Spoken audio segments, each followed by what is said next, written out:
Life isn't hard. For many of you, it's brutal. Some of you are one paycheck away from collapse. You calculate groceries in your head. You delay doctor visits. You pretend you're fine because you can't afford not to be.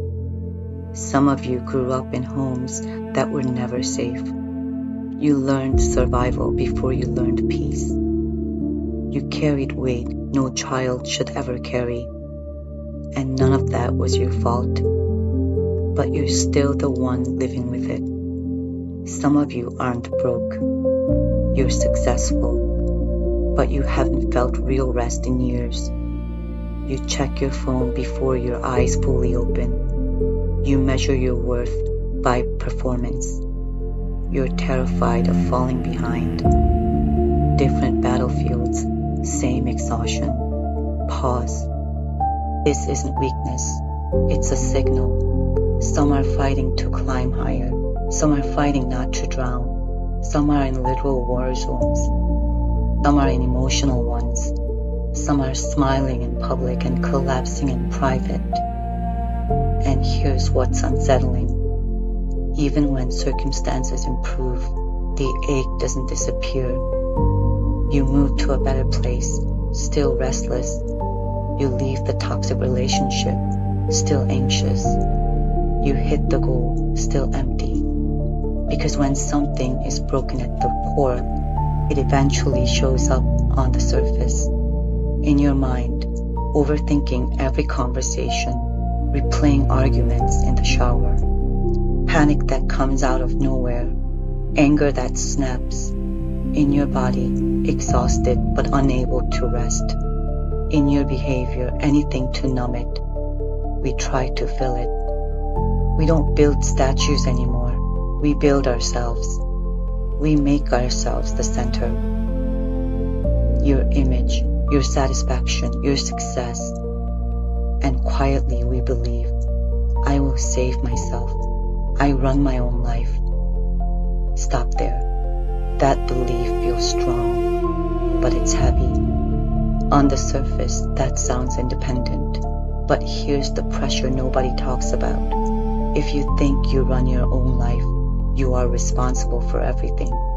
Your peace, your future, your worth. That's not freedom. That's crushing weight. Because when you fail, and you will, there's no one left to blame. So you push harder. More money, more success, more control. The deeper the void, the harder you push. And the harder you push, the more exhausted you become. Now watch what happens next. You find something that gives relief. Maybe it's a relationship, maybe it's achievement, maybe it's alcohol, maybe it's control. For a moment, it works. The anxiety softens, the loneliness fades, the pressure quiets, and your brain does something powerful. It labels that thing salvation, not spiritually, neurologically. This helps me survive, so you repeat it. Repetition becomes habit.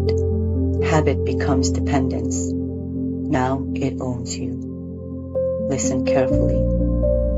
This isn't about bad people. It's about hungry souls.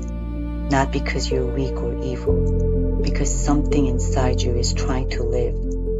But here's the tragedy. The thing you turn to for rescue was never designed to save you. So it demands more. More time, more energy, more of you. And the original void, still there.